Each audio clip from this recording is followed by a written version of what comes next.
Dans cette vidéo, je vais vous parler de mon père, mais d'EHPAD, et puis comment ça se passe en fait. Mon père, euh, en fait, ça peut déborder sur d'autres sujets que l'EHPAD.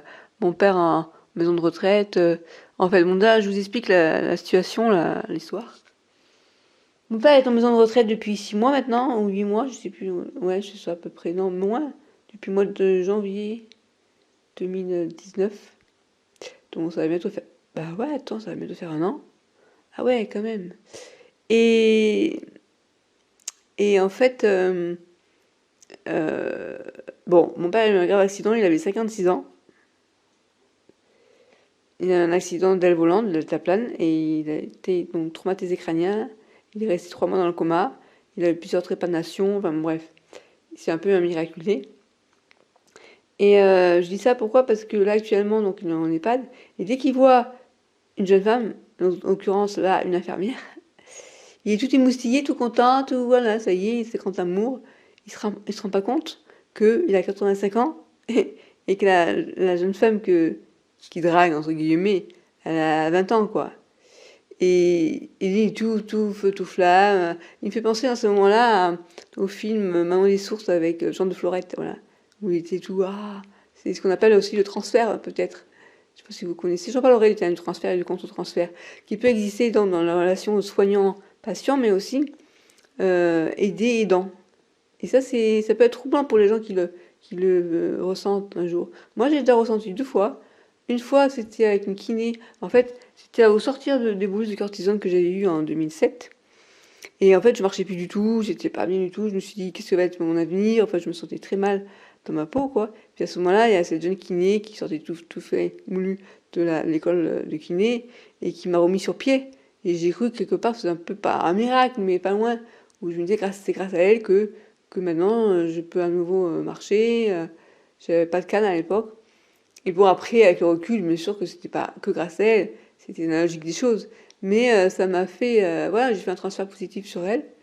Et en plus, comme elle m'a donné un retour positif aussi, j'étais contente quand je la voyais. En plus, c'était 1 heure, 2 fois par semaine, pendant 4 mois. C'était très court, mais c'était assez intense.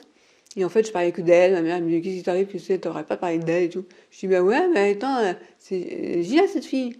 Ah bon, voilà. Et ça m'était arrivé. Donc après, quand elle est partie, je l'ai vécu très très mal, en fait.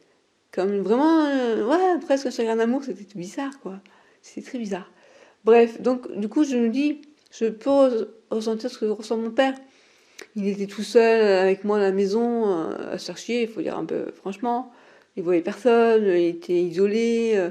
Et puis là, maintenant, il voit du monde. Alors bon, au départ, il voit des dames, plutôt des dames, parce qu'il y a plus de dames que d'hommes dans les maisons de retraite, je trouve, qui sont assez âgés, mais bon. Et alors, dès qu'il voit une jeune femme, il est tout émoustillé, tout content.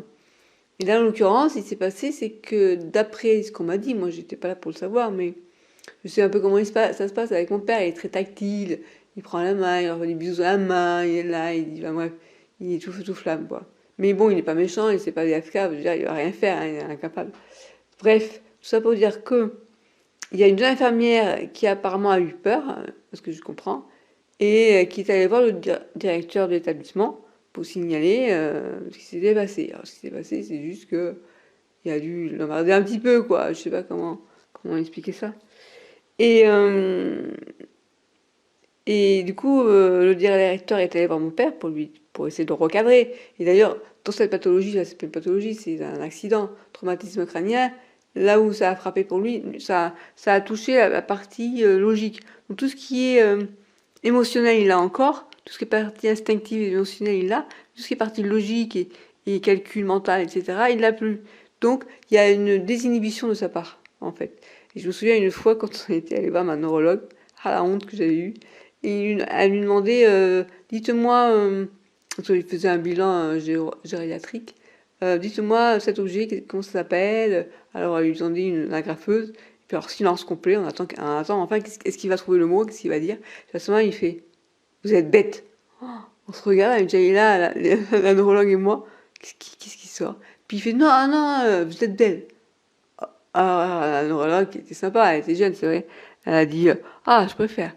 Et puis, elle a vite recadré en lui disant, monsieur Aurélie, Je suis en couple, j'ai un petit enfant et je suis très heureuse. Pour lui faire comprendre qu'il n'avait pas intérêt à se lancer sur ce terrain-là. Voilà. Et c'est comme ça qu'il faut faire avec mon père. Bon, c'est pas méchant. C'est le contraire. Ça veut dire que la personne est appréciée par lui. Voilà.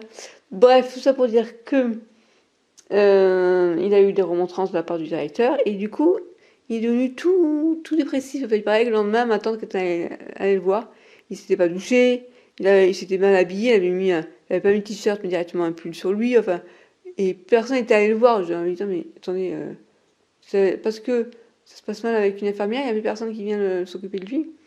Alors elle a dit, ouais, il faudrait faire venir un infirmier homme.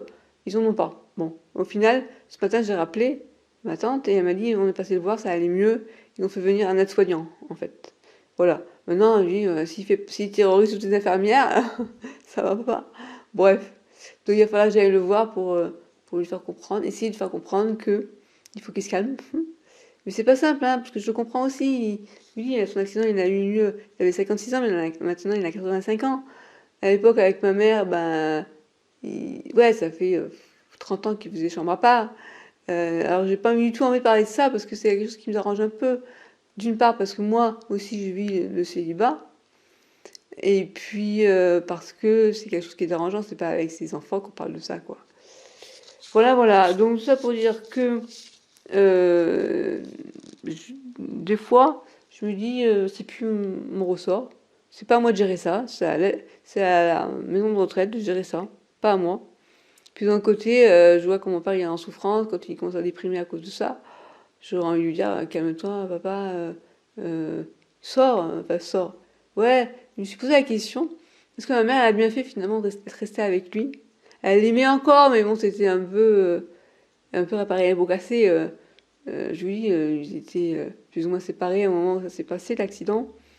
Elle a fait le choix de rester avec lui parce que bon, elle a vécu, elle a été abandonnée enfin, elle a perdu sa mère très tôt, à 14 ans, son père à 5 ans, et après elle a été abandonnée par la tante qui s'occupait de sa soeur mais pas d'elle, elle a été placée en institut, enfin en pension quoi. Donc c'était difficile pour elle, elle n'a pas voulu me faire vivre ça à mon père en demandant le divorce, je pense. Et puis bon, je sais pas, bah, écoute, voilà, en tout cas ce que je peux dire c'est que je me suis posé la question, si elle s'était séparée de lui, est-ce qu'il aurait refait sa vie, mon père?